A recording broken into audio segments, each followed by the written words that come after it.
Kamusta kayong lahat? Nandito na naman tayo sa Filipino Chill Recap. At ngayon, pag-uusapan natin ang science fiction, action film na tinatawag na Predator Badlands. At bago tayo magpatuloy ay isa-shoutout muna natin si Jonil Mampusti, Dark Nero, J.R.A. Shahad, April Dasig, Rodel Diaz, Calax Gavanjano, Sofia, John Del Lumbay, Arnold Pelayo from Zamboanga City, Charlie from Isabela, Daryl Vince Padilla Guillermo from Santa Marcela Apayo, Siren Madansa from Sorsogon Matnog, Gerald Gardose from Pilar de Palhan Zamboanga Sibugay, Lexus Mapagmahal from Samar, Marie Cristi Togo from Cebu City, Ortega Kokoy Lumanog from San Agustin Santa Rita Pampanga, Reden Asia from Mangandampay Pangasinan, at Susan Zafra Hepolan from New Cebu nga Nabunturan Davao de Oro. Maghanda na kayo dahil sa mga spoilers na darating. Ang pelikula ay nagsisimula sa planeta Yoacha Prime, kung saan ang mga Yoacha ay hindi nabibiktima ng kahit sinong nilalang, ngunit ang lahat ng ibang nilalang ay kanilang biktima. Isang barko ang naglilibot sa planeta, at sa loob nito ay may nilalang na nagngangalang Ki na hinahanap ang kanyang kapatid na si Dek. Hinahanap ni Ki si Dek at natuklasan niyang nagtatago ito sa likod ng isang mahiwagang kapa. Habang sinusubukan ni Ki na hanapin siya, bigla siyang inatake ni Dek at nagsimula ang isang matinding laban sa pagitan ng magkapatid. Sinusubukan ni Dek na patunayan na mas malakas na siya at inatake si Ki ng buong lakas. Ngunit madali siyang naipagtanggol ni Ki at natalo si Dek nang mahulog ito sa isang bangin. Nang muling lumitaw si Dek, naniniwala siyang handa na siyang maging isang Yoacha. Ngunit sinabi ni Ki sa kanya na marami pa siyang dapat matutunan at iniwan siya. Habang nag-iikot si Dek sa barko, nakita niya ang laruan na iniwan ni Ki para sa kanya. Sinabi ni Ki na ito ay isang regalo, ang kanyang sariling spaceship, at ipinaliwanag na upang maging bahagi ng isang clan, kailangan niyang pumatay ng biktima at dalhin ito pabalik o hindi na siya dapat bumalik. Habang hinahanap ni Dek ang kanyang biktima, napansin ni Ki ang planeta Jana, kilala bilang Death Planet at tirahan ng nilalang na hindi mapapatay na si Calist. Ipinahayag ni Dek na papatayin niya si Calist dahil iniisip ng kanilang ama na siya ay mahina at nais niyang patunayan ang kanyang sarili. Binalaan siya ni Ki na ang pagkabigo ay katumbas ng kamatayan, ngunit matibay ang determinasyon ni Dek sa kanyang misyon. Bago sila makaalis patungong planeta Jana, dumating ang kanilang ama sakay ng spaceship. Tinanong niya si Ki kung bakit hindi pa pinapatay si Dek, tinawag siyang kahinaan ng kanilang clan, at iniutos kay Ki na patayin ang kapatid. Ginamit ng kanilang ama ang isa sa kanyang gadgets upang mahuli si Dek. Habang malapit ng patayin ni Ki si Dek, sinira niya ang gadget at inilipat si Dek sa spaceship, isinara ang pintuan. Naglaban si Ki sa kanyang ama dahil sa pagtataksil nito. Ang kanilang ama ay may kakayahang maging invisible at pinangibabawan si Ki gamit ang kanyang kapangyarihan. Mula sa loob ng barko, pinanood ni Dek habang pinangibabawan at pinapatay ng kanilang ama si Ki. Bago mamatay, pinakilos ni Ki ang spaceship patungong planeta Jana gamit ang remote control. Walang magawa si Dek kundi panoorin ang pagkamatay ng kanyang kapatid at marinig ang kanyang huling salita, "Bring it home." Ang spacecraft ay umalis patungo sa kanyang destinasyon. Habang papalapit ang spacecraft sa planeta Jana, ang mga bato sa orbit nito ay tumama sa loob ng barko, ginising si Dek mula sa kanyang tulog. Nang bumaba ang barko at pumasok sa atmosfera ng planeta, bigla itong inatake ng isang nilalang, dahilan upang bumangga ito sa isang masiksik na kagubatan. Galit sa kalupitan ng kanyang ama at sa pagkamatay ni Ki, pinuno si Dek ng tapang, tumingin sa paligid, at nangakong dadalhin ang tagumpay pabalik para kay Ki.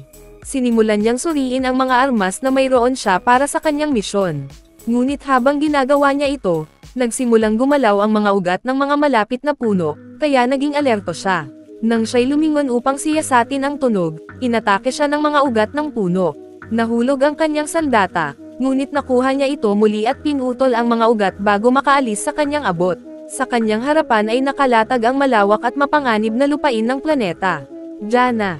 Pagkatapos, tinakpan ni Dek ang kanyang mga sugat gamit ang malalaking dahon at ipinagpatuloy ang kanyang misyon. Habang naglalakad, nakita niya ang mga kalansay ng patay na hayop. Pati ang halaman sa planetang ito ay mapanganib. Sa huli, nakatagpo niya ang isang babae na nagngangalang Thea na nakakulong sa makakapal na palumpong. Bigla, isang nilalang ang naghagis ng bato, dahilan upang umatake ang mga halaman sa paligid. Sinabi ni Thea na maaari siyang tumulong, ngunit sumagot si Dek, ang Ryucha ay mangangaso ng mag-isa at tatagos sa mga umataking halaman. Sa huli, isang halaman ang tumama sa kanya at nakaramdam siya ng pagsusuka. Nagmakaawa si Thea ng tulong at naghagis si Dek ng isang bagay papunta sa kanya. Pagkatapos, bumagsak siya at muntik ng kainin ng isang nilalang, ngunit iniligtas siya ni Thea at pinatay ang halimaw bago nawalan ng malay si Dek. Nang magising si Dek, nakita niya si Thea at tinanong kung ano ang nangyari sa kanyang mga binti. Ipinaliwanag ni Thea na ginawa at ipinadala siya ni Wei and Yutani para sa layunin ng pananaliksik. Hindi kayang mabuhay ng mga tao sa planetang ito. Sinabi niya na maraming Yoacha ang dumating bago siya, ngunit lahat ay pinatay ni Caliste. Ayon sa kanya, nakita niya si Caliste at maaari niyang gabayan si Dek sa lungga nito kung papayagan siyang sumama sa kanya. Samantala, nasira ang navigation system ni Dek. Sinabi ni Thea na makakatulong siya bilang kasangkapan sa kaligtasan sa Jana dahil mas kilala niya ang planeta kaysa sa kanya. Pumayag si Dek at isinama siya. Habang naglalakbay, patuloy na nagsasalita si Thea at nagtatanong ng iba't ibang bagay, ngunit hindi siya pinapansin ni Dek. Habang dumadaan sa isang makitid na ilog, ipinaliwanag ni Thea na malalim niyang pinag-aralan ang mga predator at naiintindihan ang mga ito. Ginamit ni Dek ang ruta upang itali si Thea sa kanyang sarili upang hindi sila maghiwalay.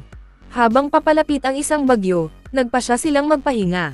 Tinanong ni Dek kung gaano nakatagal si Thea sa Jana at sinabi nito na 2 taon na mula nang itayo ng kanyang grupo ang isang base doon. Akala niya babalik ang kanyang kaibigang si Tessa dahil magkasama silang nagtrabaho. Isang araw habang nag-e-explore sa Jana, inatake sila ni Caliste, na naghiwalay sa kanila. Sinabi ni Thea na naniniwala pa rin siyang buhay si Tessa. Samantala, nakaligtas nga si Tessa at bumalik sa kanyang base, bagamat nasira at hindi natapos ang kanyang misyon. Nareassign siya para kunin ang specimen na XX0522 at makuha ang bioevidence, at binalaan din siya tungkol sa mga Yoacha. Nang magising siya, nalaman niyang kasama ni Thea ang isa. Kasabay nito, nagutom si Dek at naghanda ng manghuli ng isang nilalang, ngunit nasugatan siya ng razor grass.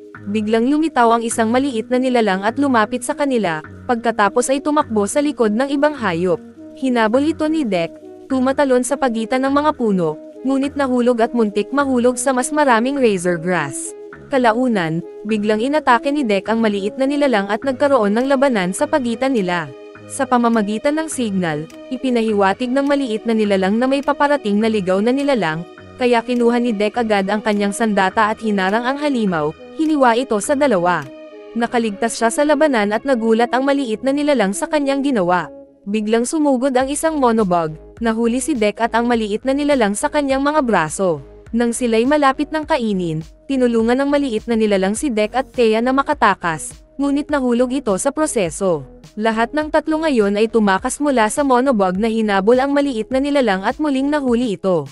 Sinundan ni Dek sa pamamagitan ng mga puno, tumalon pababa, at inatake ang 4 na pana. Halimaw, sa huli ay natalo ito. Samantala, sina Tessa at ang kanyang koponan ay naghahanap kay Thea at natagpuan ang bakas ng dugo ng Yoacha. Mayroon silang advanced na armas at sinira ang lahat ng ugat. Samantala, nagtabi sa gabi sina Thea, Dek, at ang maliit na nilalang sa tabi ng apoy. Sinabi ni Thea na magiging magandang team sila, habang sinabi ni Dek na nagustuhan niya ang bahagi ng hiniwa niya ang ulo ng nilalang. Ipinakita ni Dek ang kabaitan sa maliit na nilalang sa pagligtas nito sa kanyang buhay at binigyan ito ng pagkain. Ipinaliwanag ni Dek na wala siyang clan.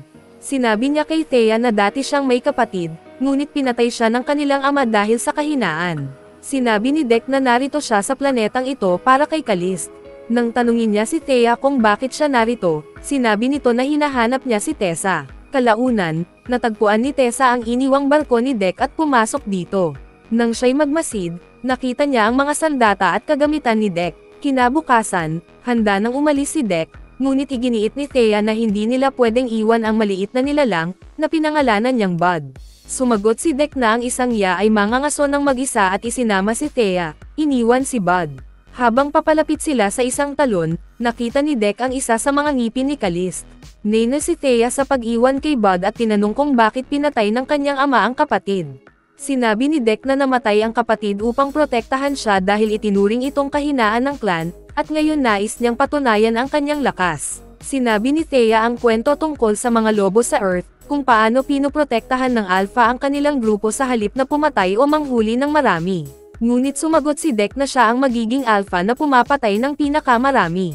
Nagpatuloy sila sa malawak na kagubatan ng Jenna. Sa huli, narating nila ang lungga ni Caliste, kung saan nakita nila ang daan-daang patay na katawan.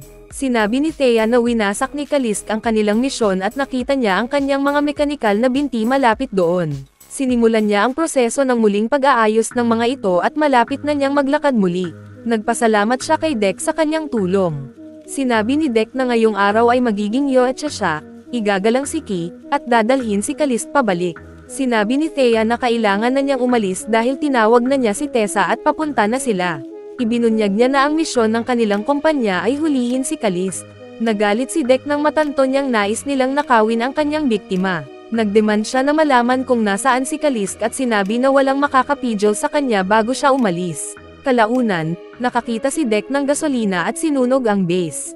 Sa loob, narinig ang nakakatakot na tunog ng paparating na Caliste. Nagkaroon ng matinding labanan sa pagitan ni Dek at Caliste. Ginamit ni Dek ang kanyang leksi upang putulin si Caliste, ngunit ni-regenerate ng halimaw ang kanyang mga galame, pinangibabawan si Dek, at itinapon siya na parang manika, na sinira ang mga binti ni Thea sa maliliit na piraso. Nahihirapan si Dek na makipagsabayan kay Caliste, ngunit patuloy siyang lumalaban ng mabilis. Sumali si Thea sa laban at nagpaputok ng kanyang baril. Inikadena ni Dek si Caliste, hindi pinansin ang hiling ni Thea, at tumakbo pataas sa buntot ni Caliste, tumalon sa kanyang ulo, at pinutol ito. Ngunit muling nag-regenerate si Caliste at muling umatake. Sa sandaling iyon, dumating si Tessa at naghagis ng isang bagay na nagpabigla kay Caliste at Dek, at nahuli silang dalawa.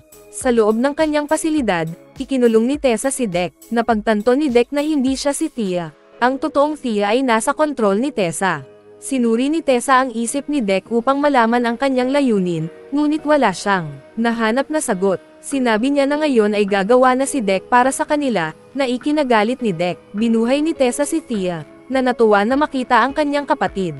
Sinabi ni Tessa na matutuwa ang kanilang ina dahil nahuli nila parehong si Caliste at si Dek. Nagalit si Dek at naniwala na ipinagtaksil siya ni Thea.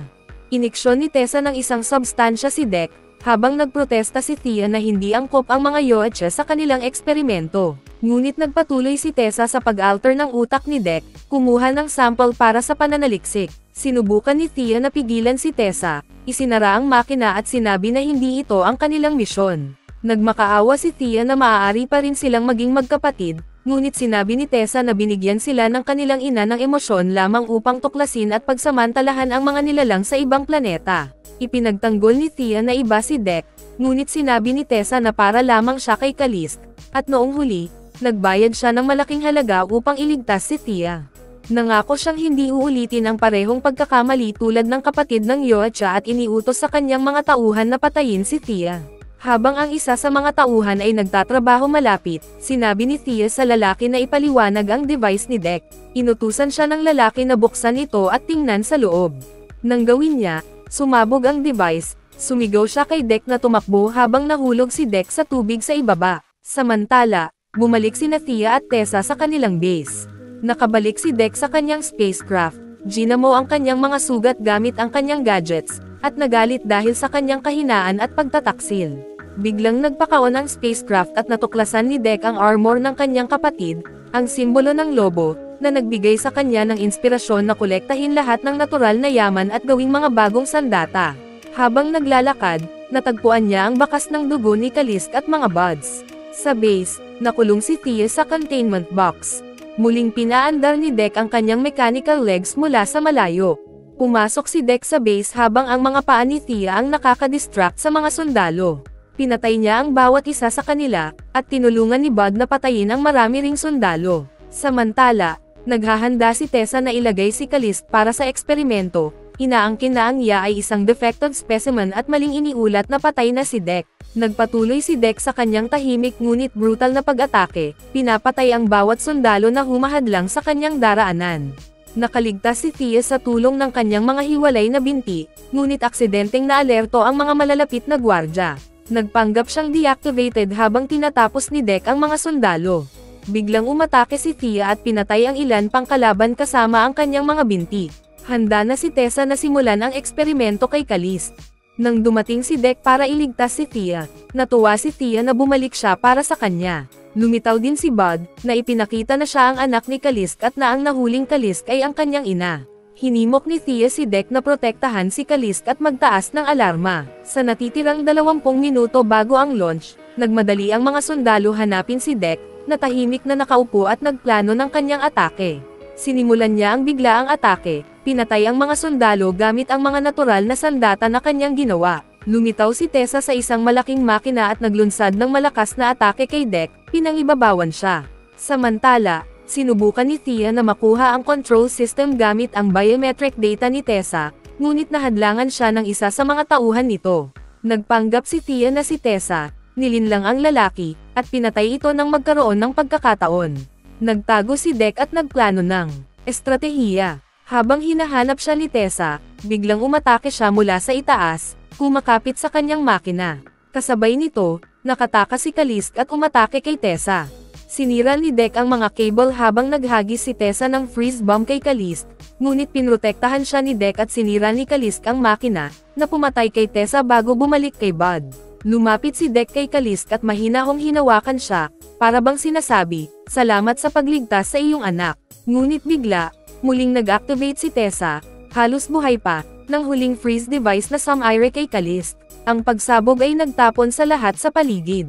Labis na naguluhan si Bud sa pagkamatay ng kanyang ina. Nang itutok ni Tessa ang laser kay Thea upang patayin siya, umatake si Dek mula sa likuran, pinatay si Tessa, at hinarap ni Bud ang kanyang ina sa pamamagitan ng pagkalas ng ulo ni Tessa. Yakap ni Dek si Bud at sabay silang bumalik sa Yoacha Prime. Pagbalik, sinabi ni Dek sa kanyang ama na dumating siya para sa kanyang kapa at iniabot ang hiwa na ulo ni Gales. Iniutos ng kanyang ama sa mga sundalo na patayin siya, ngunit pinatay ni Dek lahat sa isang hampas. Nagsimula ang huling laban ng ama at anak. Pinangibabawan siya ng ama ni Dek gamit ang invisibility ng kanyang kapa, ngunit nagkaroon si Dek ng ideya. Pinakilos niya ang mga engine ng barko, na nagbuga ng alikabok at ipinakita ang outline ng kanyang ama. Inihatid ni Dek ang huling suntok, pinatay ang kanyang ama. Habang namamatay, sinabi ng kanyang ama kay Dek na karapat-dapat na siyang mamuno sa clan. Ngunit sumagot si Dek, "Mayroon akong sariling clan." At kinain ni Bud ang kanyang ama. Tumayo sina Dek, Thea, at Bud na magkasama habang kinuha ni Dek ang kanyang kapa, ngayon ay tunay na Yautja. Biglang bumaba mula sa kalangitan ang isang barko, ang barko ng kanyang ina. Dito nagtatapos ang pelikula. Mag-subscribe na kung hindi ka pa nakasubscribe, pindutin na rin ang notification bell at like button para sa marami pang movie recap katulad nito, at mag-iwan ng comment down below. And as always, thank you for watching.